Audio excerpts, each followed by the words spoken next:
Assalamualaikum warahmatullahi wabarakatuh. Selamat belajar anak-anak. Bagaimana kabarnya? Semoga hari ini anak-anak dalam keadaan sehat walafiat. Anak-anakku semuanya, hari ini kita akan belajar tentang zakat. Mulai dari pengertian zakat, dalil zakat, rukun zakat, hukum zakat, dan syarat. Sebelum anak-anak belajar, jangan lupa anak-anak kita awali dengan membaca basmalah bersama.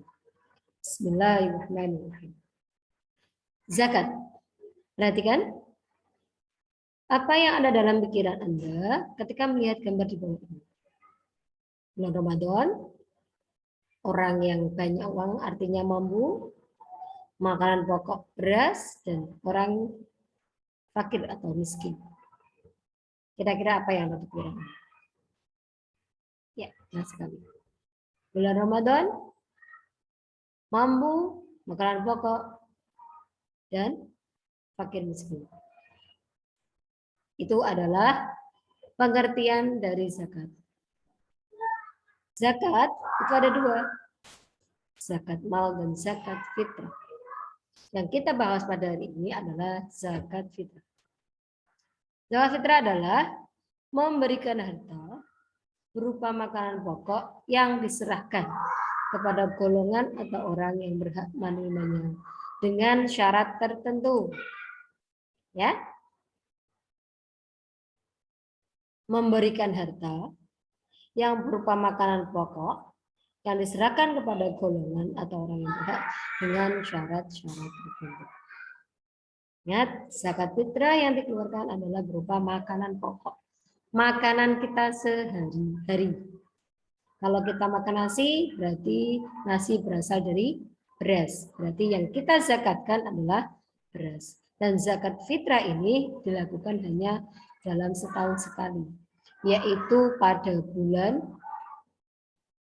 akhir bulan Ramadan. Untuk waktu untuk mengeluarkan zakat nanti kita bahas di lain pertemuan. Selanjutnya, dalil tentang zakat. Di sini Bu Nur ambil satu dalil dari surah Al-Baqarah ayat 277. Untuk Qur'annya bisa anak-anak baca sendiri, Bu Nur bacakan terjemahnya.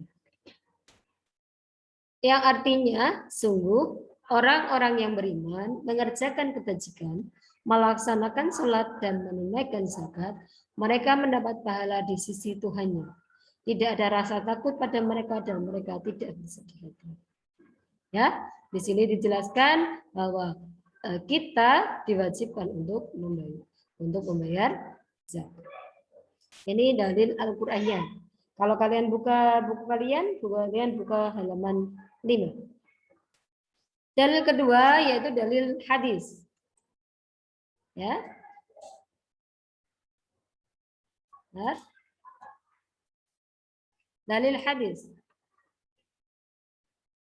yang diriwayatkan oleh Ibnu Umar. Bismillahirrahmanirrahim. An Abdullah bin Umar Rasulullah SAW farada zakat al-fitri man ramadana ala kulli nafsin minal muslimina hurrin aw abdin aw rajulin aw imra'atin saghirin aw kabirin so'an min tamrin aw so'an min syair. Yang artinya diriwayatkan dari Abdullah ibnu Umar radhiyallahu an bahwa Rasulullah SAW telah mewajibkan zakat fitri pada bulan Ramadan atas setiap jiwa orang muslim, setiap jiwa orang muslim, baik merdeka ataupun budak, laki-laki ataupun wanita, kecil ataupun besar, sebanyak satu sok kurma atau gandum. Ya, jadi dalam hadis ini kita dapat mengambil kesimpulan bahwa zakat fitri adalah hukumnya wajib. Nanti kita lanjutkan untuk hukum zakat fitri. Bagi siapa? Bagi umat muslim. Baik yang merdeka maupun budak, laki-laki maupun perempuan, anak kecil atau orang dewasa, sebanyak satu sok kurma atau gandum. Di sini diartikan sebagai makanan pokok Ya, karena orang Arab makanan pokoknya adalah gandum dan kurma, maka mereka mengeluarkannya berupa gandum dan kurma. Nah, selanjutnya dari tahris tadi, saya ulangi lagi, ada penjelasan bahwa hukum zakat fitrah adalah fardu ain atau wajib atas perseorangan atau wajib. Jadi kalau di dalam rumah kita ada 7 anggota keluarga, maka masing-masing dari keluarga kita wajib untuk mengeluarkan zakat. Tidak boleh hanya perwakilan, keluarganya 7, zakatnya 2 saja per bulan, tidak bisa. Kenapa? Zakat itu wajib bagi 1 perseorang atau fardu ain, ya, wajib.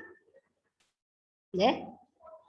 Sekarang selanjutnya, dalam zakat fitrah ada rukun-rukunnya.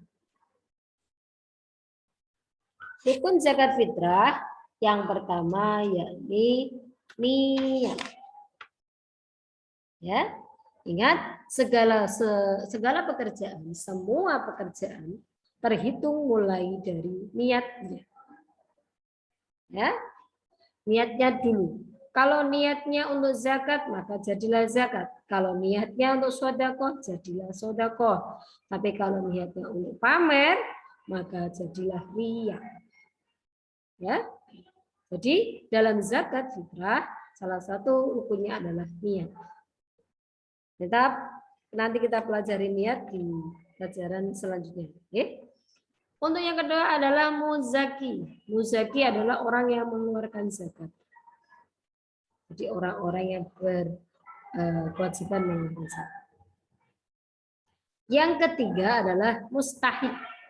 Mustahik itu adalah orang yang menerima zakat. Jadi dalam zakat fitrah itu orang yang menerima zakat nantinya itu sudah ditentukan dalam agama. Tidak harus diberikan sesuka hatinya, tidak. Diberikan kepada orang yang sudah termasuk dalam mustahik atau golongan orang yang menerima zakat. Ya. Yang selanjutnya yaitu barang atau makanan pokok yang dizakatkan. Karena kembali lagi, karena kita orang Indonesia, makannya sebagian besar adalah beras, maka makanan pokok yang kita keluarkan zakatnya adalah beras. Ya. Kalau orang yang makanannya roti, roti dari apa? Dari gandum. Maka zakat fitrahnya adalah berupa gandum. Kalau seperti kita taruh di Indonesia ada orang Papua sukanya makan papeda. Itu dari sagu, dari sari sagu, pati sagu. Dan mereka ya zakatnya dari sari sagu. Ya, makanan pokok yang mereka. Kembali lagi berapa ukurannya, walaupun nanti kita bahas di pertemuan yang akan datang, kita melihat dari hadis Nabi tadi. Berapa ukurannya? 1 sok. Ya, nah jelaskan di pertemuan yang akan datang. 1 sok itu kurang lebih 3,1 liter. Kalau diberaskan ada yang lebih dari 2,5 kilo. Ya, nanti kita bahas di pertemuan selanjutnya. Selanjutnya, yakni kita akan setelah kita membahas hukum zakat, yaitu niat, muzaki, orang yang menerima zakat, dan mustahik, orang yang menerima zakat.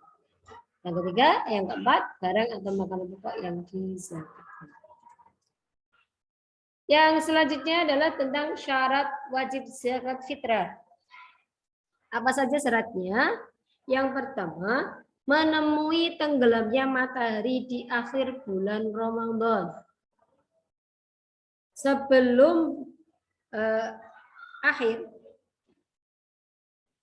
Muslim ini masih hidup, maka dia wajib mengeluarkan zakat. Kalau ada seperti ini, ada orang meninggal di tanggal 2 Ramadan, wajib nggak dia zakat? Kalau sudah bayar di awal Ramadan, tidak apa-apa. Kalau dia lebih berhati-hati, ya tidak. Ya, jadi syarat wajibnya adalah pertama menemui tenggelamnya matahari di akhir bulan Ramadan. Pertama. Selanjutnya yang kedua, memiliki makanan pokok lebih dari kebutuhan di malam hari raya. Dan di siang harinya untuk dirinya dan orang yang wajib dinafkahi. Jadi orang muslim pun itu ya ada syaratnya untuk bisa mengeluarkan zakat. Apa syaratnya tadi? Yang pertama, memenuhi tenggang matahari.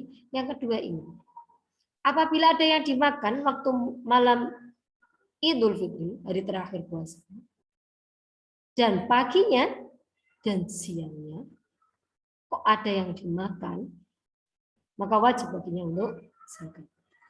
Tapi kalau tidak ada yang dimakan atau hanya makan sedikit dibagi, artinya kurang, maka tidak wajib untuk mengeluarkan zakat. Ya. Yang selanjutnya yaitu niat. Sama dengan rukun, Bu. Sama-sama. Syarat kalau tidak dituruti, niat tidak dipenuhi, sudah bayar, diberikan kepada mustahik, dia tidak niat zakat. Bahkan zakatnya tidak sah. Ya. Kemudian untuk yang akan datang, kita akan belajar tentang siapa sih mustahik itu? Siapa saja orang-orang yang berhak menerima zakat. Dan kapan waktu untuk mengeluarkan zakat yang tepat. Ya, dari buku sekian untuk hari ini, kita tadi sudah belajar tentang pengertian zakat, tentang dalil-dalil zakat, baik dalam Al-Quran maupun hadis. Kalau dalam Al-Quran tadi ayat 277, kalau dari hadis tadi, hadis riwayat Ibnu Umar. Kemudian ambil ya. Kemudian ketika setelah itu kita sambung ke rukun zakat, hukum zakat, dan syarat zakat. Selamat belajar anak-anakku. Dari Bu Guru sekian hari ini. Mohon maaf bila ada kesalahan. Semoga bermanfaat. Assalamualaikum warahmatullahi wabarakatuh.